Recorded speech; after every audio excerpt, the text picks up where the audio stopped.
Unsa kuno ka importante sa imuha ang balikbayan box? Importante yung kesta na kaya mga needs na mga naabot sakto.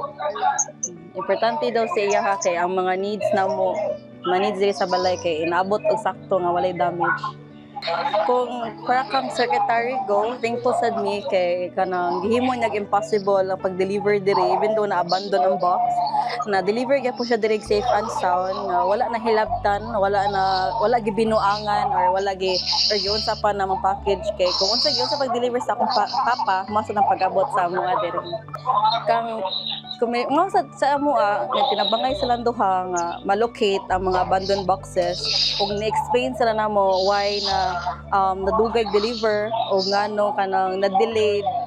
Well explained, nakasabot rami nga of course nakasabot rami sa iyahang the way siya ni talk bitaw nga the way siya ni reach out namo ug the way siya ni effort para jud ma-deliver ang package.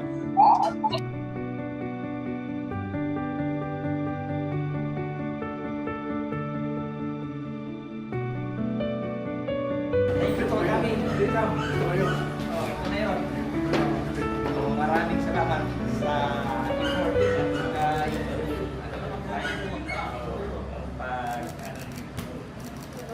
sa paningkamot sa atong commissioner o sa atong finance secretary nga maabot dinhi ang package nga safe ang package nga walay nahitabo o bisan nalangan gamay pero nagtuo ko nga